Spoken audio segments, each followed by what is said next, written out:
Hello students, आज फिर हम कुछ नया लेकर आए हैं और आप भी कुछ नया पाएंगे। तो आप लोग धर्म के बारे में तो जानते हो, विशेषकर भारतीय संस्कृति से संबंधित। तो आपने निश्चित रूप से अंगद का नाम सुना होगा और आपको ये भी पता होगा कि उसने अपना पैर रावण की सभा में ऐसा रखा था कि बड़े बड़े योद्धा न केवल अकेले बल्कि सामूहिक प्रयास के द्वारा भी उसके पैर को नहीं हटा सके थे। तो ऐसा क्यों हो सका होगा? क्या हम ऐसा कर सकते हैं? तो निश्चित रूप से आप कहेंगे कि नहीं कर सकते, क्योंकि हम में उतनी शक्ति नहीं है जितनी अंगद में थी। बिल्कुल सही बात है।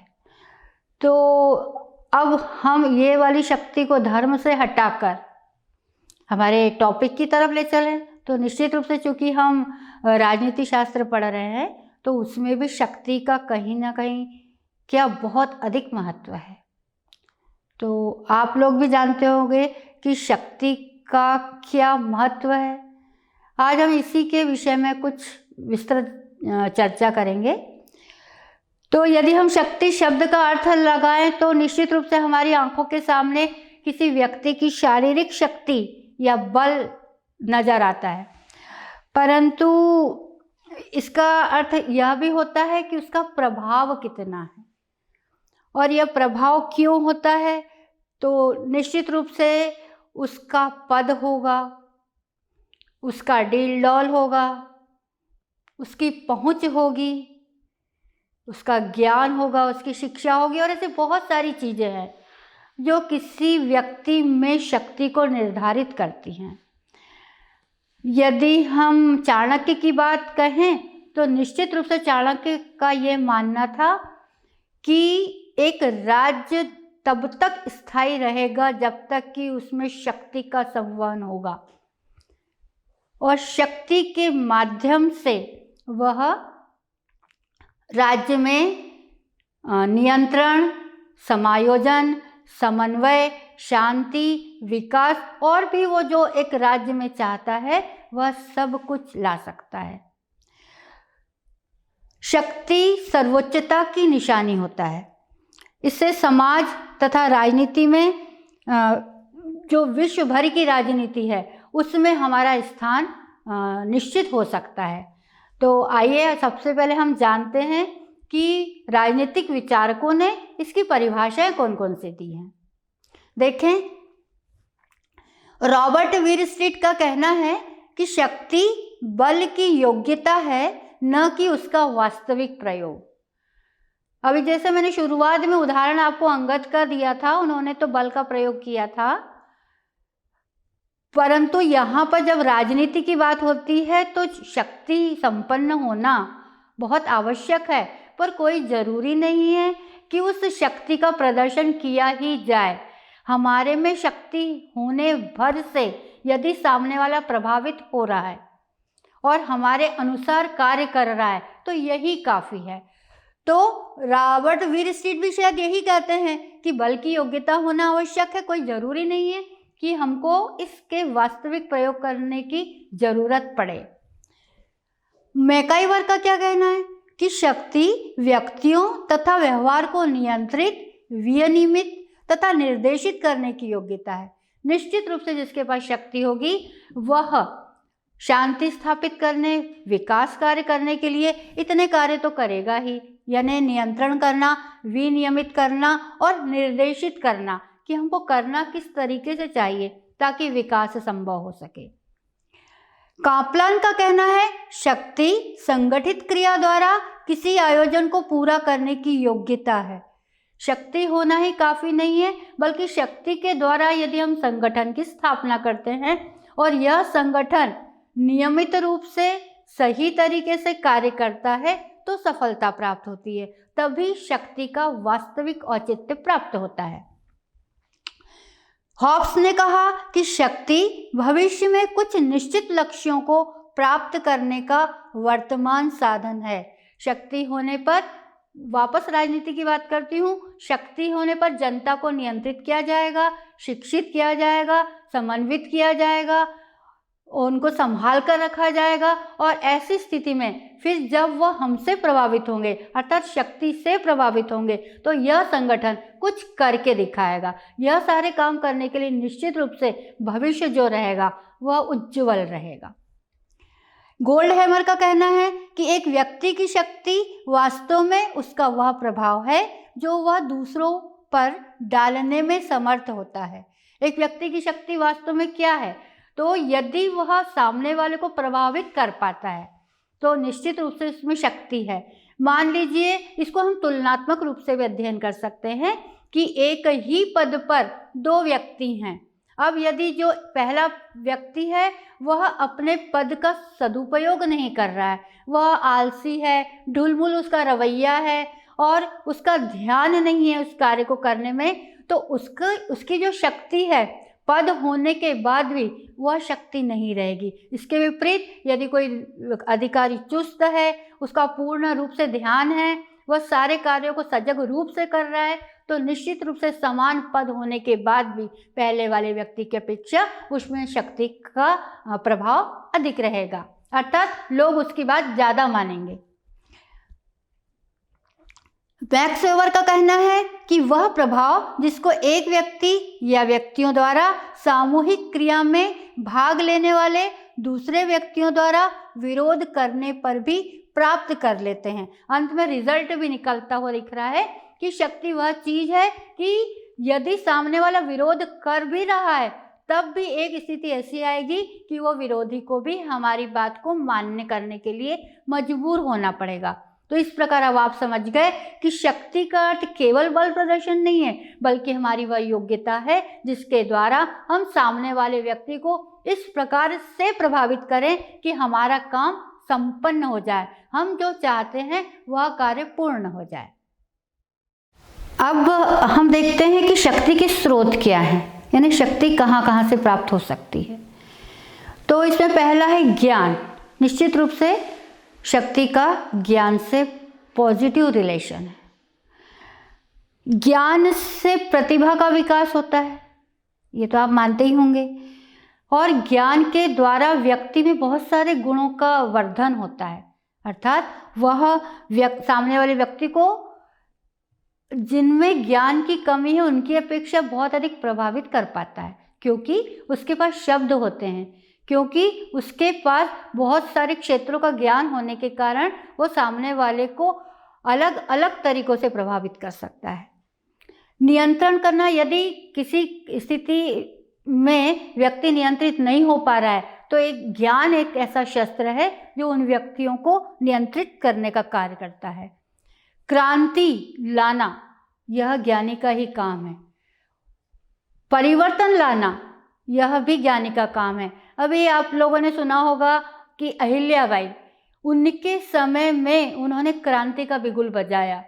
आपने सुना होगा कि उन्होंने विधवा विवाह और महिलाओं को जो शिक्षा प्राप्त करना बंद कर दिया गया था किन्हीं कारणों से। वो किन्हीं कारण कौन से हो गए? हमारे देश में इतने विदेशियों ने आक्रमण किया कि हमारे देश की जो प्राचीन काल से परंपरा चली आ रही कि महिलाओं की शिक्षा भी पुरुषों के समकक्ष हुआ करती थी, वह पूरी पतन में चली गई थी।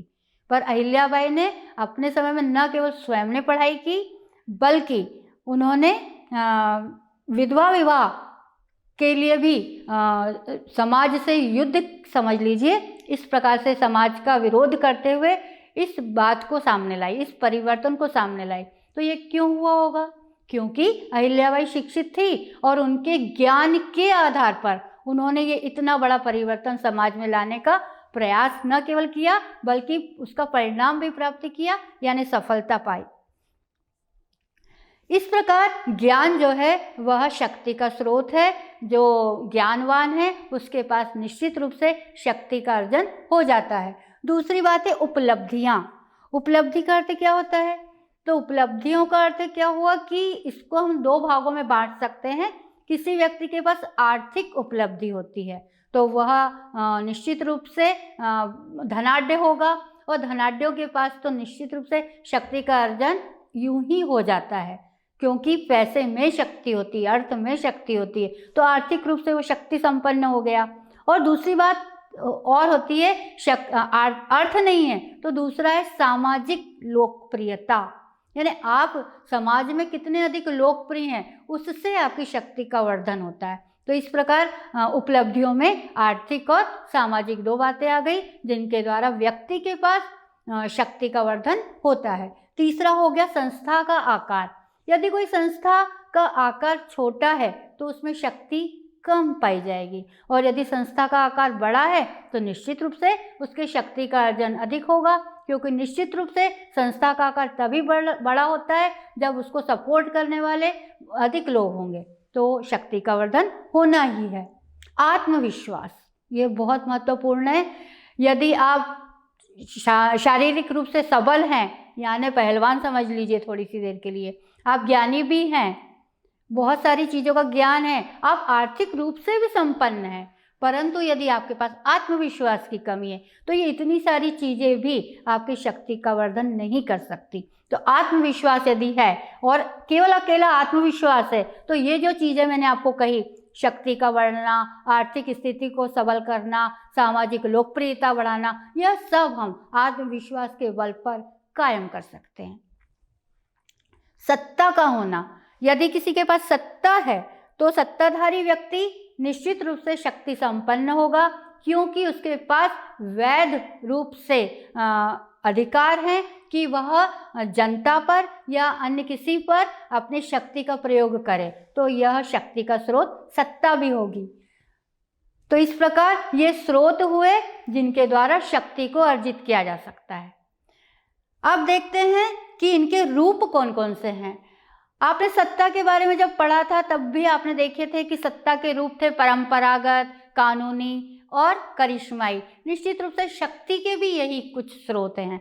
तो परंपरागत का अर्थ क्या हुआ कि परंपरा चली आ रही है शक्ति के रूप में। तो पहले जब राजतंत्र हुआ करता था तो शक्ति संपन्न कौन माना जाता था? राजा माना जाता था, क्योंकि उसके अधिकार में समस्त जनता के अधिकार थे। वह अपने अनुसार राज्य के लोगों से कार्य करवाता था, वह जैसा माहौल राज्य में चाहता था वैसा ही होता था। तो इस प्रकार राज्य शक्ति के कारण उनमें शक्तिवर्धन हुआ और उन्होंने अपने जनता के अनुकूल कार्य किए। और एक और प्रकार की शक्ति है धर्म के अनुसार, अगर भारतीय संस्कृति की बात करूं तो ब्राह्मण की शक्ति। ब्राह्मणों की शक्ति बहुत दमदार थी, उन्होंने पूरे राज्य को प्रभावित करके रखा था। और अगर आप जानते हैं तो चाणक्य ब्राह्मण थे और वो राजा नहीं थे बल्कि राजा के निर्माता थे, अर्थात ब्राह्मणों में ये दम था कि वो निर्माण कार्य कर सके। उनकी शक्ति बड़ी प्रबल थी। निश्चित रूप से क्यों होगी? क्योंकि वे ज्ञानी थे। अभी हमने थोड़ी देर बाद पहले बात की थी ज्ञान का महत्व, तो ब्राह्मणों में ये सारी बातें कहाँ से आई? ज्ञान के आधार पर, अर्थात राजा भी उनके नियंत्रण में रहता था। तो इस प्रकार ये परंपरागत रूप से चला आ रहा है कि जो शक्ति है वह इस प्रकार के लोगों में निहित है। ये पहला रूप हो गया। दूसरा रूप हो गया कानूनी। कानूनी रूप के बारे में भी आप जानते ही हैं कि कानून के आधार पर यानी वैध रूप से जो चुना जाता है वह शक्तिवर्धक हो जाता है। उदाहरण के लिए यदि किसी को पद प्राप्त हो गया, जैसे वो जज है, जैसे वो विद्यालय का प्राचार्य है, नगर पालिका अध्यक्ष है, राज्य का मुख्यमंत्री है, देश के प्रधानमंत्री हैं, तो निश्चित रूप से इनमें शक्ति होगी ही और इनकी आज्ञा का पालन समस्त लोगों को जो उनके क्षेत्र में आते हैं उनको करना ही होगा। तो ये हो गई कानूनी रूप। और तीसरा होता है करिश्माई या चमत्कारी। तो यह होता है व्यक्ति विशेष का गुण कि उनमें सामने वाले को प्रभावित करने की कितनी ताकत है, कितना बल है कि वह सामने वाला उसकी ओर खींचा चला आता है। और यह हो सकता है उसकी वाक्पटुता हो, यह उसका व्यवहार हो, यह उसके नैतिक आचरण हो, यह उसका ज्ञान हो, या शारीरिक शक्ति हो, और या फिर इन सब का सामंजस्य करते हुए बहु गुणों से भरा हुआ वो प्रतिभा संपन्न व्यक्ति हो। तो ऐसी स्थिति में सामने वाला व्यक्ति उसकी हर बात मानने के लिए मजबूर हो जाता है। यदि हम हमारे क्षेत्र की राजनीति में देखें तो जो हमारे प्रधानमंत्री थे नेहरू जी, उनका व्यक्तित्व भी बड़ा जादुई था। और इसके बाद इंदिरा गांधी का भी जादुई हुआ। वर्तमान में भी अगर हम देखें तो मोदी जी का व्यक्तित्व भी बड़ा जादुई है कि लोग उनकी ओर खींचे चले आते हैं, उनकी हर बात को मान लेते हैं। हो सकता है कि उनके मन में ऐसा लगता है कि ये जो बात मनवाई जा रही है यह हमारे हित में नहीं है, फिर भी न जाने कौन सा चुंबकीय आकर्षण होता है कि लोग उनकी बातों को मान लेते हैं। तो इस प्रकार ये 3 रूप हो गए, परंपरागत, कानूनी और करिश्माई। अब आपने देखा होगा यदि मैग्नेट के यानी चुंबक के सामने लोहे के कणों को लाए, अल्पिन को लाए, ब्लेड को लाए तो वो उससे लग जाती, चिपक जाती है। और इसी प्रकार यदि बिजली के तारों से यानी हमने खेलना शुरू कर दिया तो समझ ही जाओ आप कि क्या होगा, करंट लग जाएगा। तो ये दोनों उदाहरण मैंने आपको किसके दिए? शक्ति के प्रकार के, यानी एक चुंबकीय शक्ति हो गया और एक विद्युतीय शक्ति हो गया। पर अभी हम राजनीति शास्त्र में बात करें तो ये विज्ञान की शक्तियों को थोड़ी देर के लिए अलग रख दें। शक्तियों के प्रकार तो बहुत प्रकार के हो गए, पर यदि हम राजनीति शास्त्र के अंतर्गत बात करें तो देखिए इतना सारे आपको पीछे दिखाई दे रहे होंगे कि इतने प्रकार की शक्तियाँ हैं, और इन शक्तियों में से कोई भी एक यदि होती है तो हो सकता है वो भविष्य में राजनीति में अपना प्रभावकारी कार्य सिद्ध कर सकता है। तो देखते हैं हम उनको कि पहला हो गया दृश्य शक्ति। दृश्य शक्ति का अर्थ क्या हुआ कि जिसके पास वैध शक्ति है वह प्रकट रूप से अपनी शक्ति का प्रदर्शन कर सकता है। उदाहरण के लिए जैसे हमारे प्रधानमंत्री, मुख्यमंत्री हैं, ये दृश्य रूप से बिल्कुल साक्षात रूप से अपने कार्यों को करते हैं, शक्ति का प्रदर्शन करते हैं और इस शक्ति के अनुकूल लोगों से काम करवाते हैं। दूसरा हो गया अदृश्य शक्ति। अदृश्य शक्ति का अर्थ ये हुआ कि कार्य कोई और कर रहा है पर सामने कोई और दिख रहा है। इसका उदाहरण हो गया जैसे धार्मिक नेता होते हैं, पूंजीपति होते हैं जो पर्दे के पीछे रहकर कार्य कराते हैं, तो उनकी इस शक्ति को हम कहेंगे अदृश्य शक्ति। अदमनात्मक शक्ति। अदमनात्मक शक्ति ये पॉजिटिव वे में मानी जाती है, अर्थात लोगों का अहित किए बिना शक्ति का प्रदर्शन करना और अपना काम करवाना, ये हो गया अदमनात्मक।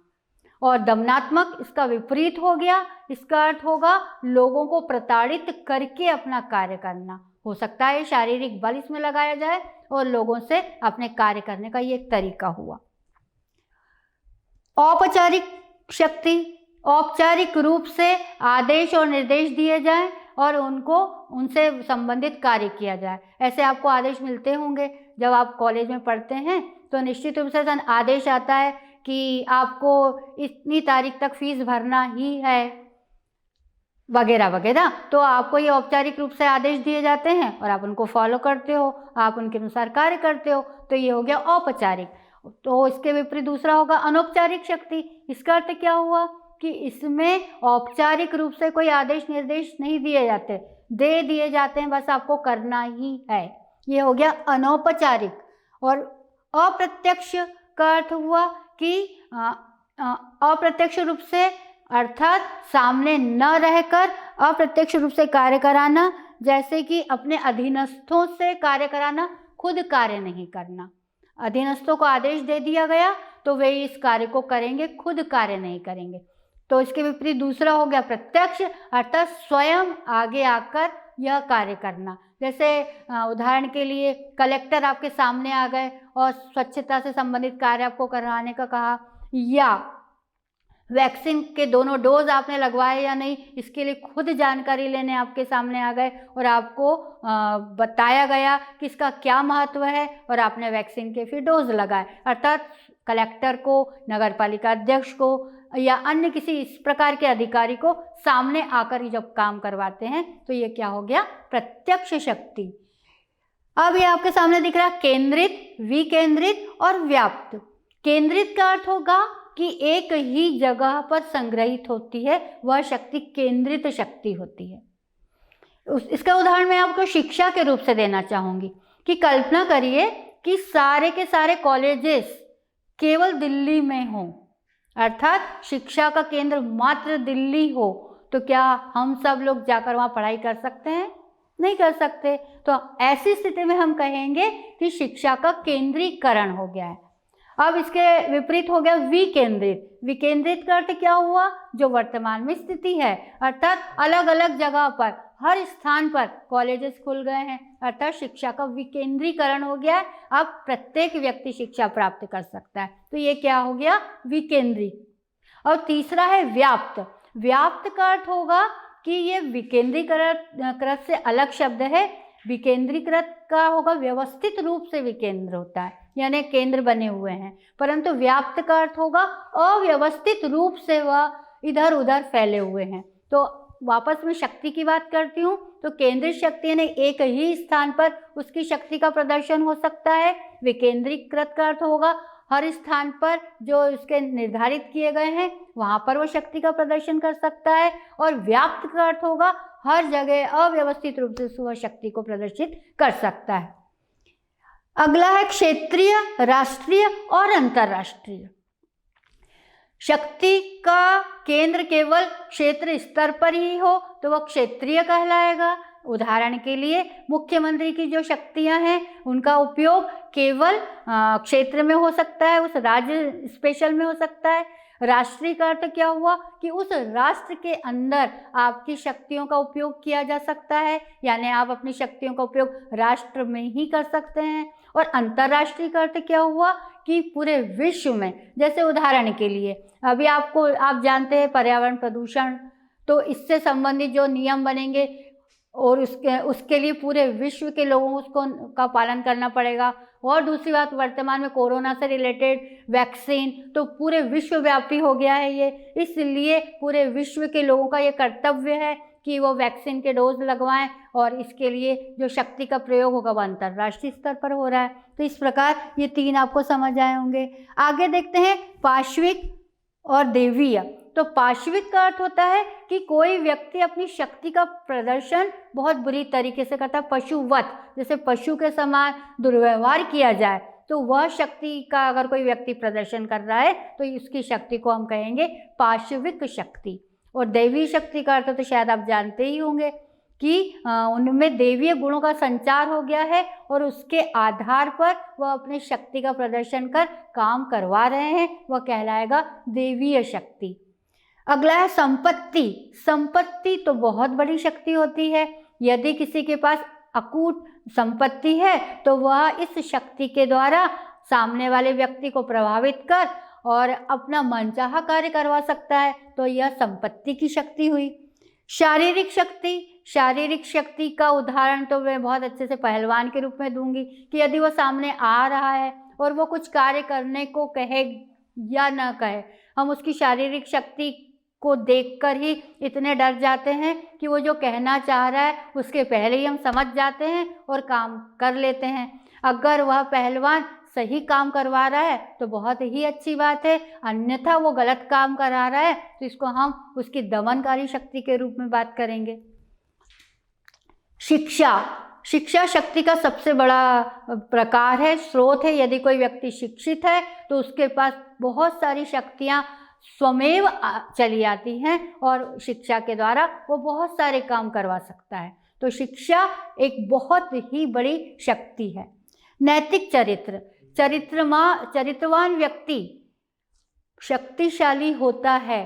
जैसे उदाहरण के लिए मैं आपसे बात करती हूँ कि आप यदि एक पूंजीपति हैं और आप एक नौकर चाहते हैं, हो सकता है थोड़ी सी देर के लिए मैं आपको बताऊं कि आप अपने आप को भ्रष्ट मान लीजिए थोड़ी सी देर के लिए, तो एक भ्रष्ट पूंजीपति भी यदि नौकर रखना चाहेगा तो ईमानदार ही रखेगा। स्वयं भ्रष्ट है परंतु वह अपने कर्मचारी या नौकर जो भी रख रहा है वह ईमानदार क्यों चाहता है? क्योंकि निश्चित रूप से ईमानदार व्यक्ति उसके कार्य को बिगाड़ेंगे नहीं, सुधारेंगे। तो नैतिक चरित्र जो है, जो चरित्रवान है उसका हर जगह आदर होता है और यह उसका एक पावर होता है, शक्ति होती है जिसके द्वारा अपने चरित्र के आधार पर वह कार्य करवा सकता है, सामने वाले व्यक्ति को प्रभावित कर सकता है। प्रभावशाली व्यक्तित्व।